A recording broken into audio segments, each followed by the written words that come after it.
Saviryam Karavavahai Tejasvinavadhitamastu Ma Vidvishavahai. Om Shanti Shanti Shanti.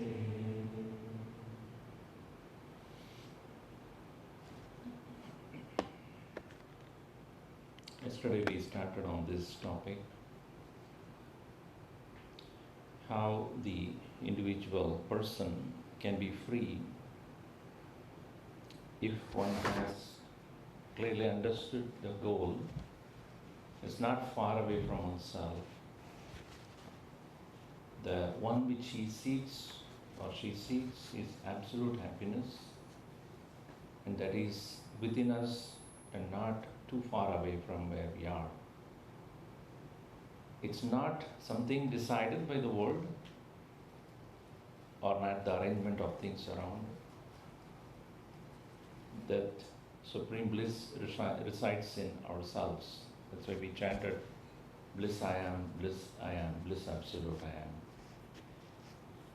The difference between happiness and bliss is happiness is happening due to some happening, something which is taking place because of which we feel content, fulfilled, happy about.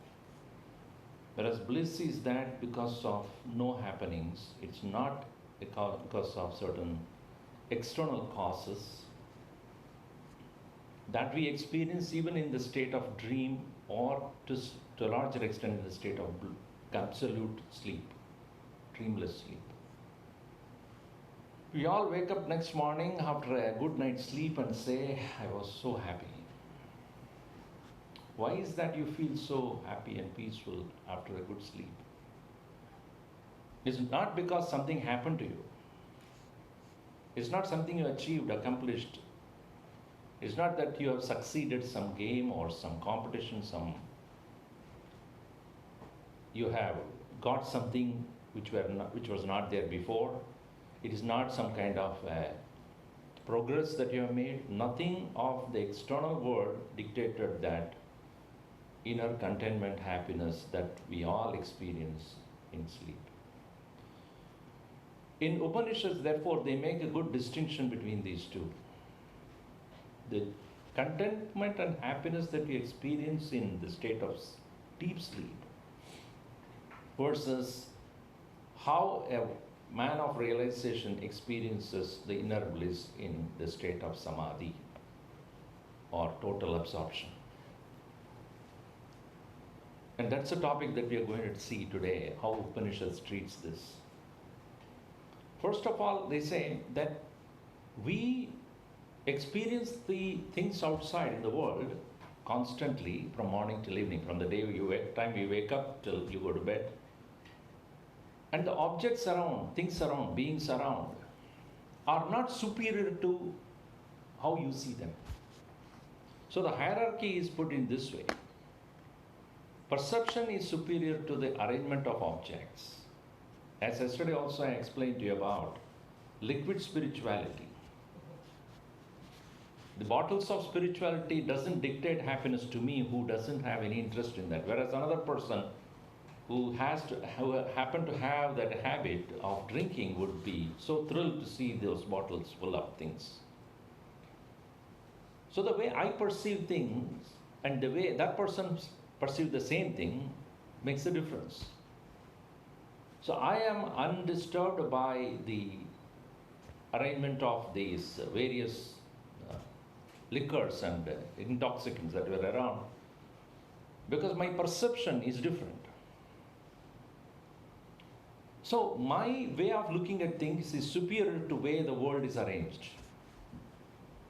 If we realize that, we become so independent and happy about the world. And that's the nature of a jnani or a man of saintliness. He is independent of the way things are. He is independent of the way others behave. He is independent of how things happen around him. His joy is unquestionable, undisturbed, and steady. This is explained in Gita also, in the second chapter. Prajahadi yata kaman sarvan partha manogatan atmanyevatmana tushtaha sthita prajnastatochate. A person who has found contentment within himself, having given up all his seeking happiness outside in this world, is so steady, so full, so fulfilled. And that's what we would like to be, ever be blissful and joyful. But we are not able to do so because we are so dependent upon the way we perceive things, the way we want things to be arranged around us. There's another place where Shankaracharya has beautifully written about the state of the mind of a yogi or a man of perfection. Pure pauran pashyan nara yuvati nama kritimaya. Even though as he sees the world of beings and others around him, he sees them as just like a picture drawn on a wall. He gives only that much of reality to things. Some are very well dressed, beautiful looking. Some of them are not so looking. Those things do not disturb him because he sees them as merely pictures, drawings, paintings. And even in spite of dealing with them, playing the role where whatever he had to play, his mind is so filled, so complete, so joyful, so blissful within himself. He engages in them, plays with them, interacts with them, transacts with them, but yet no reality is given to them. That's the beauty of the mind of a saint. And such a person is called Jivan Muktaha, a man who has become free while living. Because if somebody says that you will reach the state of liberation after death, there is no assurance. If somebody says you will be liberated after death, what's the proof? And nobody wants to die. Just because if somebody says you die and you will be free, how will you know? You won't be there for me to answer the questions. So what we seek is being liberated, being happy while living in this world. So that's the focus of the Upanishads. Liberation while living and not while leaving. Because we cannot be sure what will be after death. So here, perception of things is superior to the arrangement of sense objects. First thing we need to realize that. We should not allow the external world to take over ourselves. And that's where a person becomes free of anger, lust, greed, jealousy, passion, pride, ego, delusion, intolerance, violence, right? Because that's reaction we give to the things around us. Second, he says this mind is superior to senses. How do we control what we see, hear, taste, smell, touch, think, walk, talk, everything? He says the mind, the kind of thoughts that you entertain, the way you think is the way you perceive. So the thinking, the mind, the structure of the mind, the texture of the mind, the quality of thoughts. Our master used to say, there are three things you have to take care: the quality of thoughts, the quantity of thoughts, and the direction you give to them. The quality of thoughts is improved when you have a love for the goal. The quantity of thoughts reduced when you are in meditation and practice that. And the direction is changed when you walk the path with absolute intent to become free. So the mind, which is nothing but the flow of thoughts, determine the way or the kind of things that you perceive, the way you perceive. And therefore, the quality of thoughts need to be constantly kept in mind. And that's why we have satsangs and listening to scriptures and reading about it, so that the kind of thoughts that we entertain in our mind is pretty much under our control. There are difference between vasanas and samskaras according to Upanishads. Vasanas are the impressions that we have gathered over a period of time through experiences we have consciously undergone. Whereas samskaras are those things which we create as positive traits due to exposing ourselves to something useful. For example, when we come to learn and study here, this is creating a samskar. The word samskar means some scar. You get some scar on your body. It's an impression, a good impression. So next time when you are in a city or where you're going out somewhere after finishing here, when there is a satsang happening, you naturally go for going to that because you know what it is, how it helps you. So when you are here, when you're learning and studying, you have created a samskar, and when you go out, you would look for such good thoughts to come into you. Thereby, you are not giving enough time for the vasanas to take over to you. Vasanas are those habits that we have formed, and that will try to occupy you, try to put pressure on you to make you occupy in that. But when you are replacing that with some scars, it's easy to overcome them. So instead of sitting in the room and then watching some TV or watching something, instead you are here, this is samskar. If you are there, that is vasana. That's what I wanted to make a distinction between. When you want to do your yoga and then make your body healthy and strong, that is samskar. Instead of that, indulging and sleeping, that is vasana. That's why we saw yesterday, there are two paths that are available to us, Shreyas and Prayas. Shreyas, that is taking you to the path of good. Prayas is that is what's taking you to path of pleasure. So we have to parallelly understand that vasanas are those that are drowning you to push you down to the world. Samskaras are those which are trying to pull you up to the higher level of happiness. So the mind, the quality of the mind is decided by how much of samskaras that you have created versus how many vasanas you are victim to.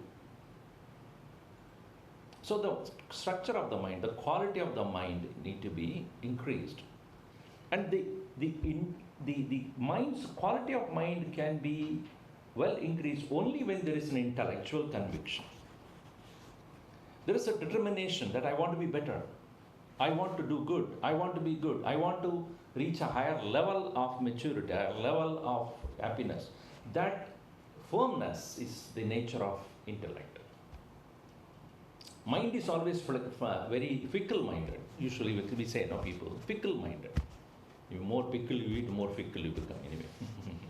Fickle-mindedness is because it decides about something and it is going opposite direction also. For example, you would like to get up after you go back from this program, etc. When you start living your regular daily life, you said that, okay, in the ashram we got up at 5 o'clock, 5:30, and then we did all the asanas, etc. When you go back and try to do the same thing, as soon as you go back, you have a determination to do that. That's called intellect. It instructs the mind to act. So next morning, next night, you put the alarm for 5 o'clock to get up, and next morning you wake up. Obviously, the alarm sounds and you wake up. I did this for a few weeks. Now let me relax. And the same mind which decided to do yesterday about getting up in the 5 o'clock in the morning, same mind says, shut up. That's the nature of the mind. Sankalpa vikalpatmakam manaha. Definition is which decides and opposes. Decides and opposes. That's the nature of the mind. It happens to us all the time. You decided to eat healthy after having eaten such good food here, and then when you go back, I would like to have only nutritious food, the vegan food and whatnot. But when you see the arrangement of such delicious, greasy, fatty things, pizza, why not? I just deprived myself for so long. That's where the mind takes over. So the buddhi is nischayatmika, of the nature of determination.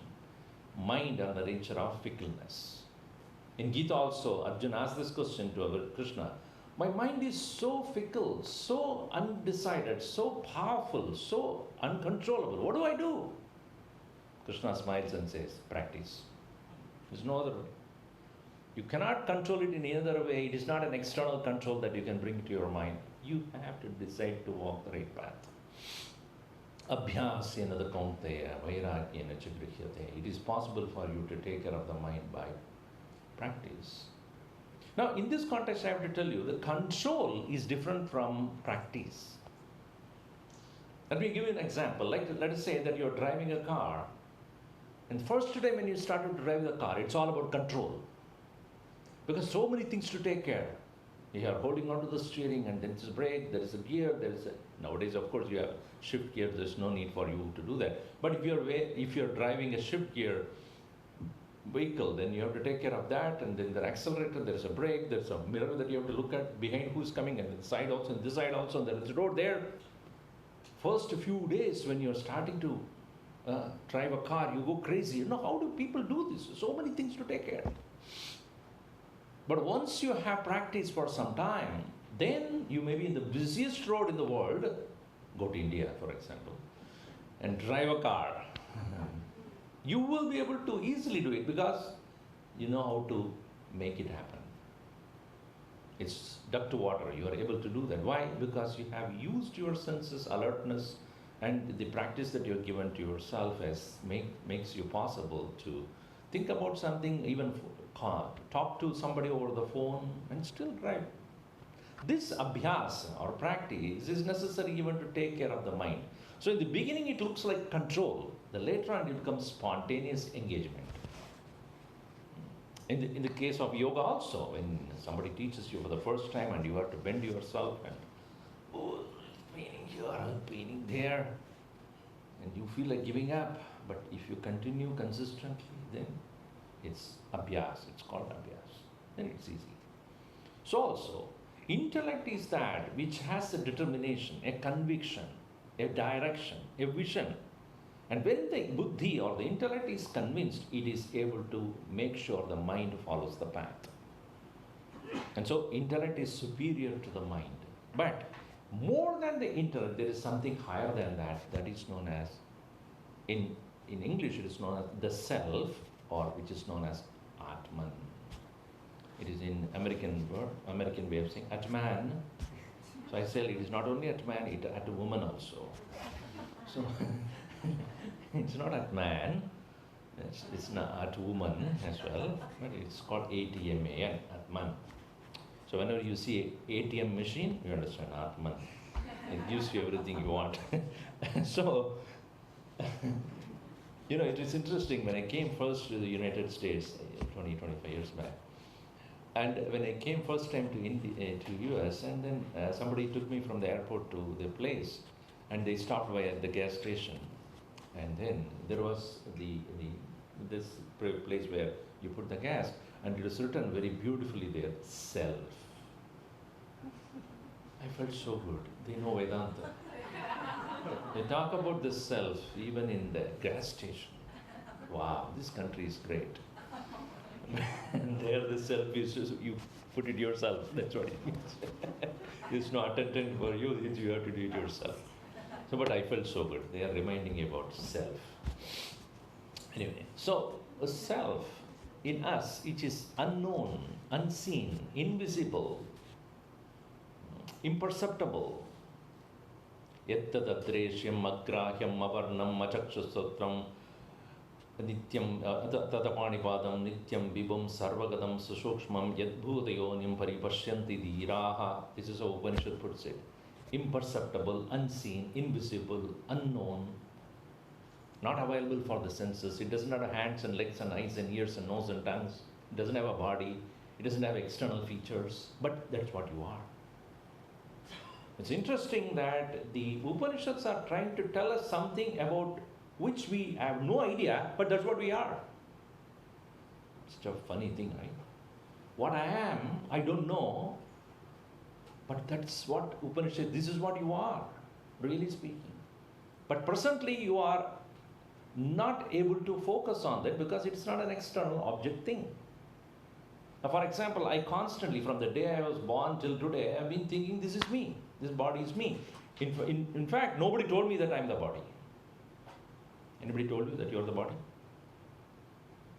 Anybody instructed you day in, day out? You know what you are? You're the body. You are the mind. You are your emotions. You are your thoughts. You are your feelings. Nobody told me. But yet we have taken it for granted that is what I am. Now, all of you are seeing me, and you are seeing me as a physical being. Since because you consider me as a physical form, and that's why I am paying so much of attention on this. Because what you see me as is what I would like to present myself as. And if you are dealing with me, if I know you and we are friends, let us say, then you know my thoughts, my emotions, my feelings, Then with you, I try to beautify my thoughts, my feelings. Right? This is how all relationships are. First, we are attracted by the physical form of the person. Later on, we come to understand about the feelings and thoughts, etc. of the person. And I like it or dislike it, it's a different question. Then later on, my values, my choices, my goals, my vision, my thoughts, what I think about, my opinions, my ideas, my judgments. When we come closer, we become aware of the other person's, what he or she is thinking about, how she thinks or he thinks. Let's become closer. But a master, a guru, a teacher does not care about how you look, how your feelings and emotions are, what your ideas and opinions are, but he looks at you as self. You are Atman. You are the pure presence. You are the absolute presence. You are the blissful presence. It's beyond the region, religion, color, caste, creed, culture, belief, faith. You are that. And that's what the teacher is trying to arrive at you. Please look at yourself as that which I am, and you are as well. And to reach that, we have to unceremoniously discard what others think about us and others feel or know about us. Presently, we are so worried about that. How others look at us, how others feel about us, how others opine about us. And that's what we are working on all the time. But a person who is really seeking the higher happiness discards this kind of external forms and external identification and tries to journey within and to find out who really I am, which is what everybody is. And this self is higher than the intellect. This understanding is far greater than the intellectual convictions. That's why when a teacher speaks, he's not speaking to the intellect, he's speaking to the soul. The guru does not address the intellect, though he begins that giving logic and rationality to that student. But what he wants the student to reach finally is the soul. And that's the reason why this knowledge never disappears. Even as we study and we don't probably reach the goal that we want, and Arjuna asked this question to Krishna, if I start walking the path and I don't reach the goal and die, what happens to me? Krishna says, don't worry, you will begin where you left behind. It's not that you have to start from the scratch and keep scratching. You will begin where you left, because the knowledge is not for the intellect, it's for the soul. I'm addressing directly to the soul. So, therefore, this soul, which is now confused about itself, is the pure self, which is of the nature of absolute happiness. It has forgotten its nature and therefore it is identified with mind, intellect and externalities. Now, this very self is higher than the buddhi, the intellect, which has the seat of information. The mind is full of seat of emotions and feelings. Body, which is just an expression of their mind. And world of objects, which is arranged not according to its own order. So more than the world, the senses, perception. Then more than the perception, it is the mind. More than the mind, it is the intellect. More than the intellect, it is the self, which is the innermost core of all of us. So this is the hierarchy that is given to us in Kathopanishad. Therefore, the journey is to walk towards the innermost core of one's own being. Continuing, even if as one individual is decided to walk the path, he or she has to face the experiences of the past. What we have done in the past, if you believe in the past lives or whatever experiences or the things that you have done in this life itself, which is known as karma. The American pronunciation is karma. Somebody said, my karma ran over your dogma. So, the karma is what we have done and the impressions of what we have done, and it comes to give the results of what your actions were before. Some of the actions may give results right away in this life itself, some of them would not. It will lead you to the next one. So this is what is technically known in the Vedantic literature as prarabdha, destiny. Pra means well, arabdha, began. So that which has already begun to yield the results.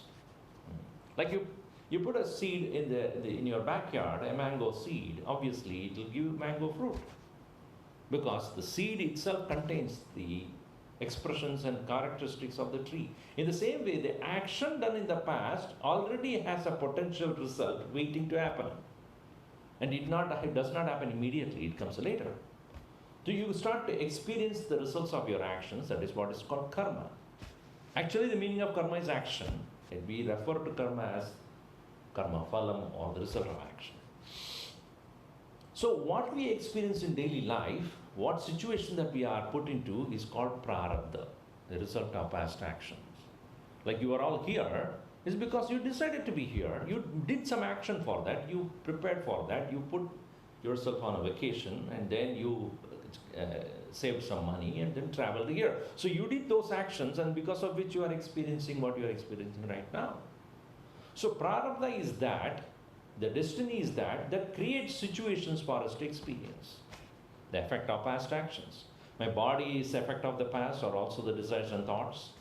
Now comes the next one, vasanas. Actions give you the results. Vasanas push you to experience those results. This is something which you need to understand a little carefully.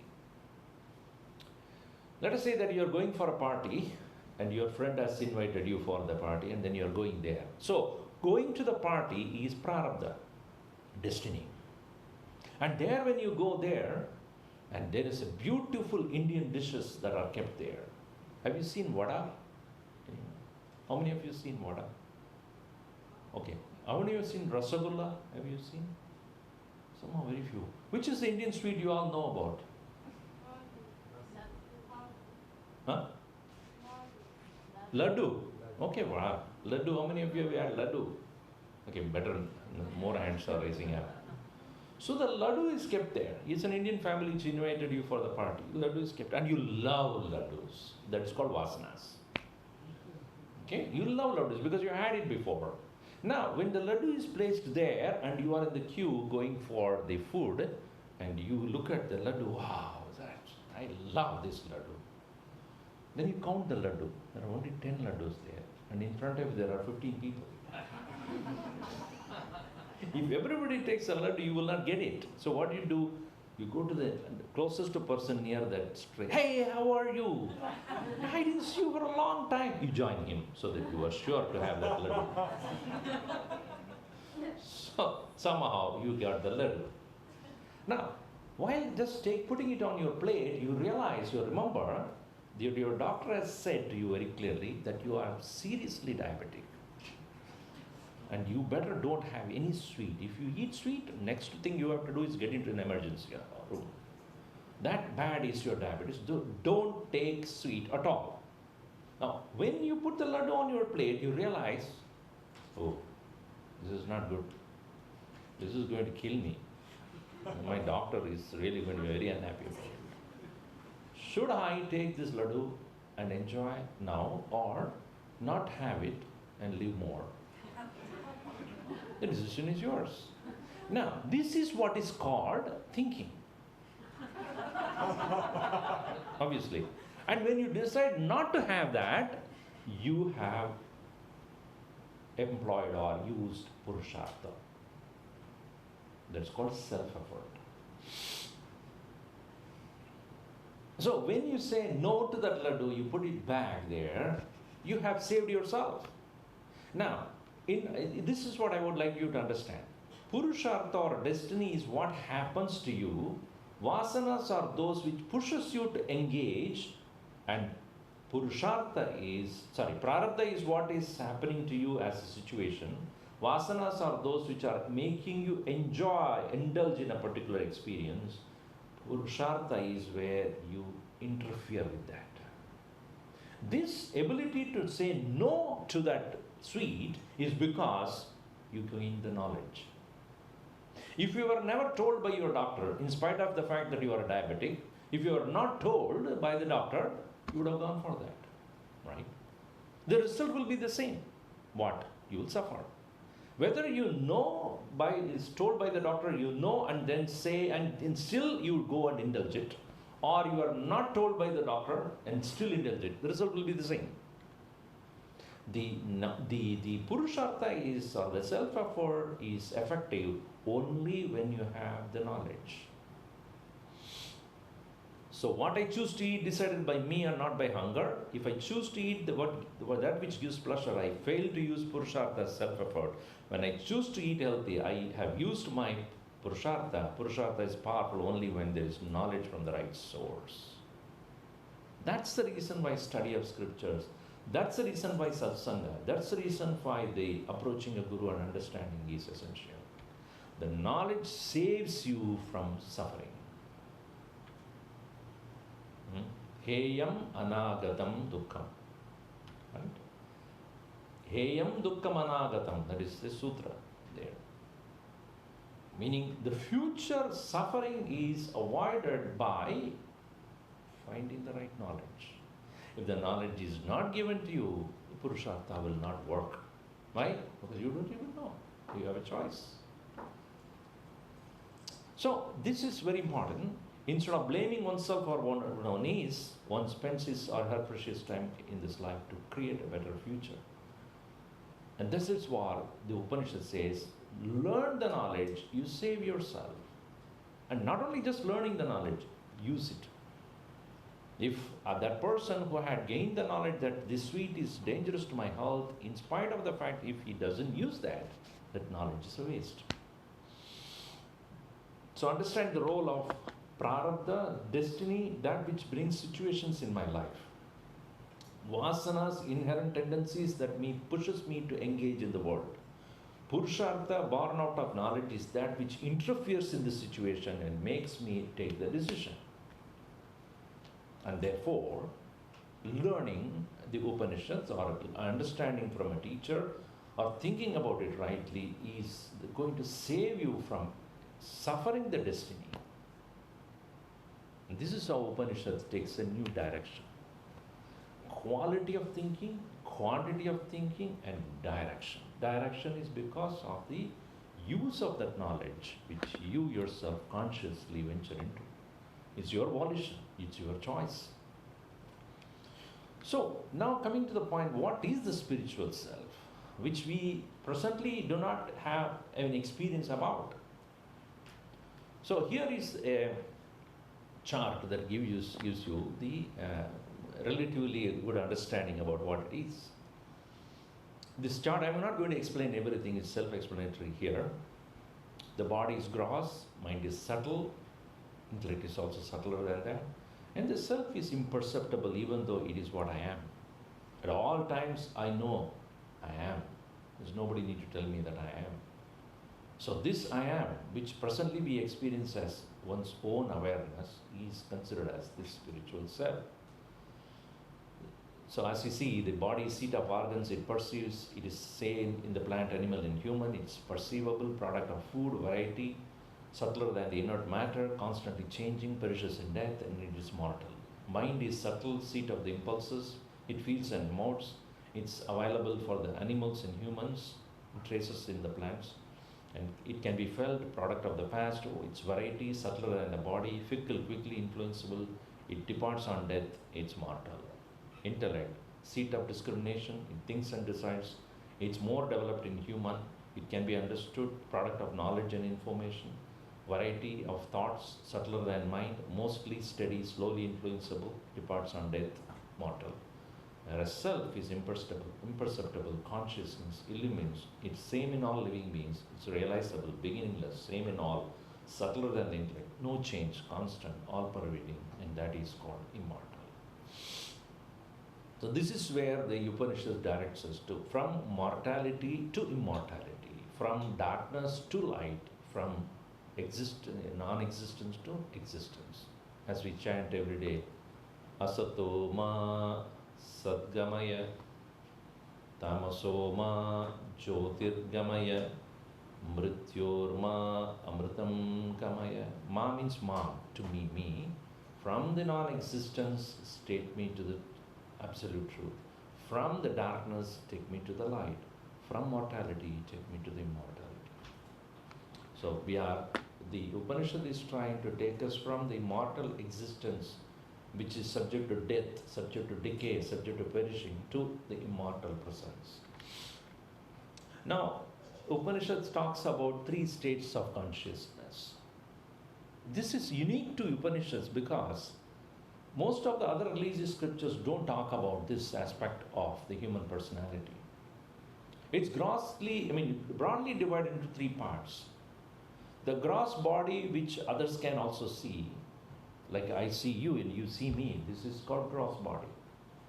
The subtle body is that which you can't see, I can only experience myself, like my thoughts and feelings and emotions, etc.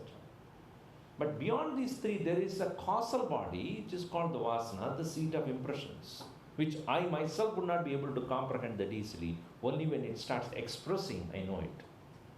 For example, the ladu vasana that you have, that you do not know until the ladu appears in front of you.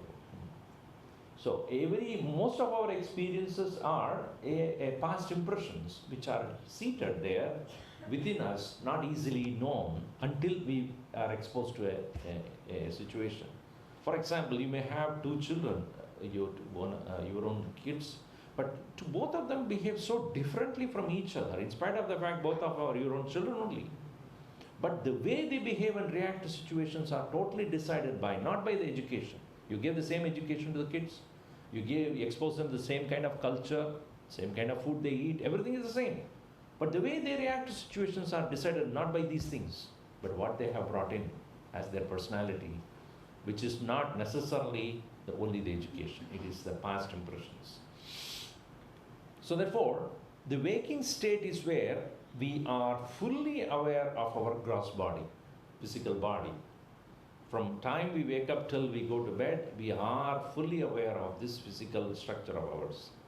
And this state of awareness with gross and subtle bodies attempt to gain knowledge, free will to do anything. That's where we are here to learn, to understand, etc. This gross body is a seat of experience, and mind is that which makes the experience complete. If the mind is not there, body doesn't experience it fully. So as we saw yesterday also. Now, the next one is the state of dream, which we all go through at the end of the day when we go to the bed, and first few, we do not know how many hours or minutes, that we are recreating a world for ourselves. In this state of awareness, only with the subtle body, no attempt to gain new knowledge, no free will to do anything, preoccupied with the dream which is created by ourselves. Sometimes it is pleasant, sometimes it is unpleasant, sometimes it is joyful, sometimes it is very confusing. But that also short-lived until we go to the next stage where it is called a sleep state. The state where no apprehension or filled with ignorance, bliss due to no disturbance, no free will to do anything. And that's the stage where we are not even aware of our own self, in what way you are lying down, what mind you have. And our master used to say, at this stage where you do not have an access to any knowledge, you may be the greatest of the scientists, a doctor or a liar, so you're liar, and you have no idea about who you are at that point. But when you wake up, you again become whatever you were before. And this state, sleep state, where we have no access to knowledge, no access to emotions and feelings, no even awareness about the body, the state of complete slumber. So these are the three states we go through. But there is the fourth state, which Upanishad point out, in Mandukya Upanishad especially. This is called the Chadurtam Manyate, the fourth, which is known as Turiya. The state of pure consciousness, without the identification with three bodies, remaining same in three states, is pure consciousness common in all beings. This is what a person who is seeking the higher happiness attempts to reach. And the Upanishads does not condemn that other things are useless. No. This consciousness which you are is the same in all the three states of experiences, waking, dream and deep sleep. But if you want to exclusively experience the pure consciousness, then you have to attempt to go to the fourth one. That fourth one is not a product of anything. The fourth state of consciousness is where you consciously get beyond the sleep.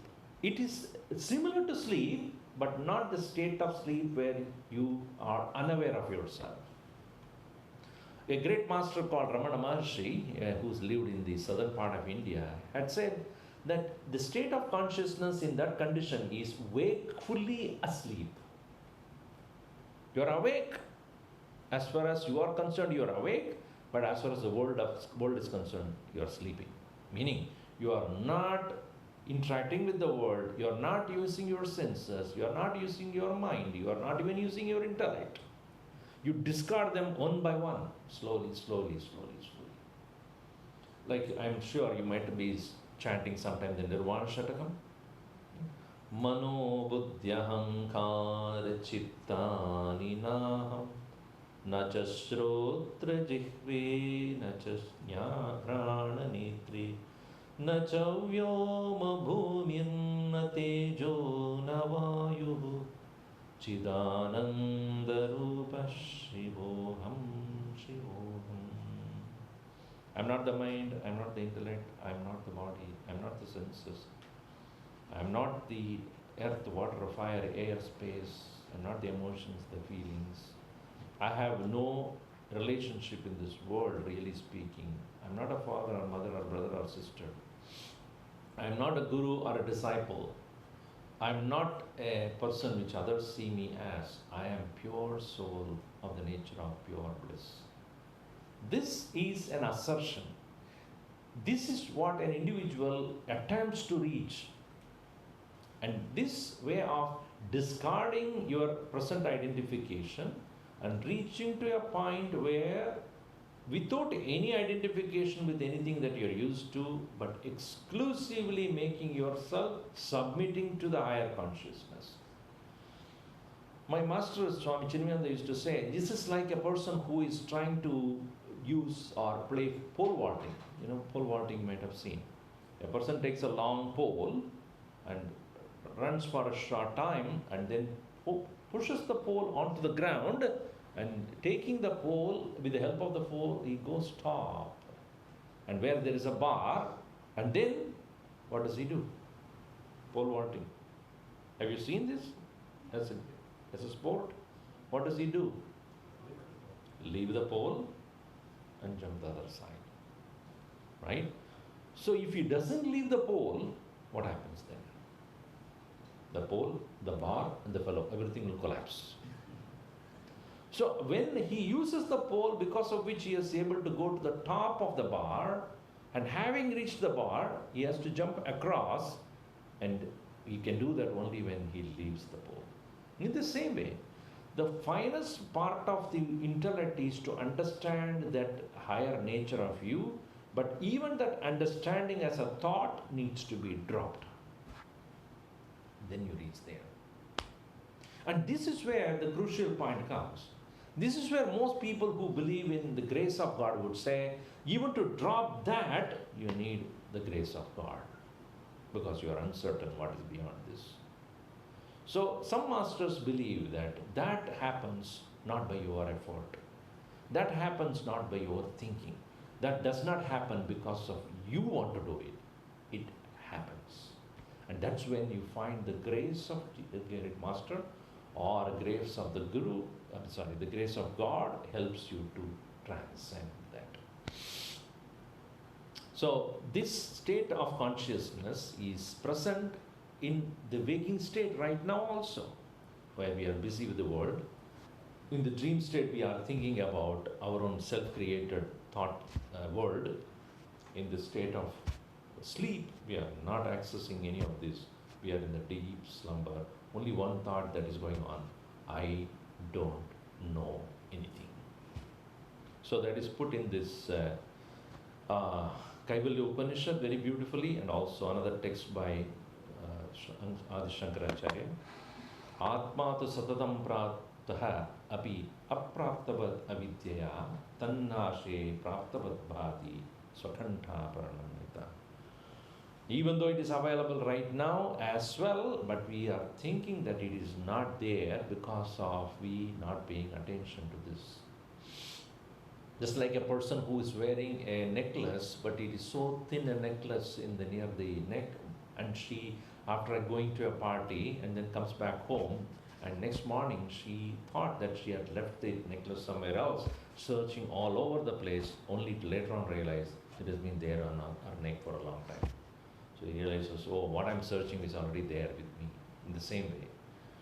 Also here in Kaivalya Upanishad that says, Sayeva Maya Parimohitatma Shariramastaya Karoti Sarvam Striyannapanadi Vichitra Bhogaihi Sayeva Jagrat Paridriptimeti. That very self, deluded by Maya, the misunderstanding, identifying with the body, does everything. In the waking state, gratifies with varieties of sense pleasures such as women and food. In the state of dream, Swapne Sajivaha Sukha Dukkha Bhokta Swamayaya Kalpita Jiva Loke Sushupti Kale Sakale Viline Tamo Vibhudaha Sukha Rupameti. That self in dream state experiences joy and pain in the world created by its own Maya, and in the deep sleep state, when everything is dissolved, is overpowered by ignorance. Punascha janmantara karma yogad sayeva jivaha swapiti prabuddhaha puratraye kridati yatra jivaha tadastu jatam sakalam vichitram adharamanandam akanda bodham yaspin layam yadi puratrayam cha. Again, due to the association with the deeds of the past births, the very self comes back to the dream or waking state. From the self that plays in these three states are born all the diverse worlds. He is the substratum, blissful, indivisible consciousness in which all three states merge. So this is to indicate to us that very state of pure consciousness, blissful, abiding self is available to us right now. How many of you would like to go to sleep right now? Yeah? Yes, Swamiji, you are talking too much. I would like to go to sleep. You're talking about the bliss. I'm going to go there in another few minutes. Now, see, the state of sleep is where? In the bed or in you? Where is it? Where is it right now? The state of sleep is not in the bed, not in the pillow, not in the room. When you say, I'm going to sleep, where are you going? If somebody is sleeping, they say, he has gone to sleep. Did he go anywhere? When you say, gone to sleep, what does it mean? Where did he go? He's not gone anywhere. He's pretty much there. You can see that fellow snoring away. But he's not available for us to interact with. So also the meditation is not a state where you physically go somewhere. It's not a heaven where you go to another place. It's a plane of existence. It's in you right now. This samadhi is right now here available. Point is, we are not available. We are busy. We are busy with our worries and thoughts, emotions, plans and goals. So therefore, here you see, bodily functions are there in waking state. This is again analysis on the waking dream and deep sleep state. Mind is only fully functional, projects likes and dislikes. Mind in dream state is partial. Mind in deep sleep state is non-functional, but it's because it's having a thought, I don't know. Intellect is fully functional in waking, not functional in the state of dream because there is no rationality. And deep sleep state, there is no functional because there is no learning or understanding. Experience of the world in the gross state of waking, it is true, the actions and perceptions. And in the state of dream, it's self-created. In the state of sleep, it is no experience of the world. Conscious change is possible only in the waking state, not possible in the dream, not possible in the sleep. Meditation practice available only in the waking state, not possible in dream, not in sleep. And introspection of the self is only possible in waking, not in dream, not in sleep. Therefore, all practices are prescribed when you are awake. Though the experience that you will get after practice is not in waking state. It's state beyond the three called the fourth. So purpose of introspection is only to observe and become aware of one's own imperfections, not to criticize, only to correct, not to judge, but to be mindful. A part of you become watchful and able to remind you, and correction follows upon awareness. You silently acknowledge and change the ways of responding to the world of situations. And the idea that is given to our Upanishad by Upanishad is that our mind constantly fluctuates in three kinds of qualities of thoughts. Tamas, which is full of inertia, indolence, carelessness, inconsistency of purpose. Rajas, ambitious, stormy, passionate, extrovert, emotional. Sattva, equanimity, serenity, poise, insightful, compassionate. So, at any given point of time, it is said by the great masters who observed the human mind, said, one of these three is where we go into. Either it is a state of inactivity or activity or inactivity. Meaning, in the state of inertia or tamas, that's what we go into the state of sleep. In sleep, there is inertia, indolence, and you are used for nothing, good for nothing. You just lie down, unproductive. Or some people, when they take intoxicants into themselves, consuming liquor or any drug, they get into the state of tamas, where they are not even useful to themselves. Constantly in the state of indolence or inertia, indulgence, unproductive existence. There is no activity. Whereas when we start to work with an ambition to a goal, to a purpose, when we become rajas, the very word rajas means that which shines, that which is extrovert, very ambitious, want to achieve things. So you go out in the world and prove yourself and do something and then make money and make name, get power, get wealth, and all those things is the nature of rajas. Beyond these two is the state where you start thinking. That's called sattva, where equanimity, you are compassionate, you are understanding, you are mature, you know, you tolerate, you allow, you become aware of your own imperfections and try to correct yourself. So this sattva is what is going to make us capable of going to the fourth. The other two will drain you to either waking, dream or deep sleep. They will continuously pull you down. Whereas sattva helps you to cross over these three, waking, dream and deep sleep, and get a glimpse of that state of oneness with the inner bliss. On the other day, I was talking to you about how a camera works. When I take a picture, actually I'm taking not a picture, but only the reflection of light, right? If I switch off all the lights, the camera cannot do anything because there is darkness. It cannot pick up anything. When you put on the light, it picks up the light. In the same way, the world external is giving us happiness. If you say it is nothing but our bliss reflected on that. Please think. This is for you to think for till tomorrow. When we say something I like, I love to have, I love to indulge, I love to experience, the love of a thing is because of I find happiness in that. And the happiness I find in the object or a person or a thing is a reflection upon your bliss onto that. And you are taking it back. It's like standing in front of the mirror, you're looking at something. What is it there that you're looking in the mirror? Yourself. Isn't that true? Reflected by the mirror. In the same way, anything that you say, I like it, it is nothing but your own bliss reflected on that. And then you pick it back. Just like the camera flashes its own light and picks it, so also consciousness, which is of the nature of bliss, is projected on the object and you pick up that as your experience. This is something which you have to reflect upon in your mind, is understanding that anything that I say I like is none other than my bliss reflected in the object outside.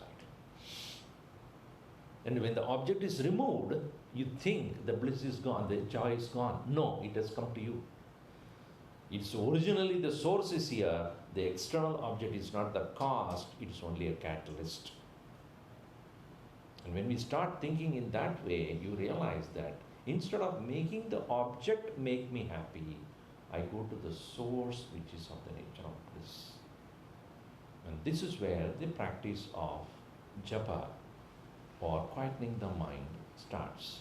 Today I wanted to cover the Omkar as a practice, and we'll do that tomorrow, as how the chanting of Om, or the name of the Lord, helps you start the journey towards yourself. We'll do that tomorrow.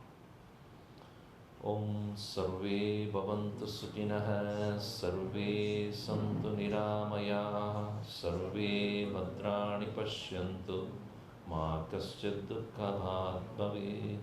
Om Shanti Shanti Shanti. Om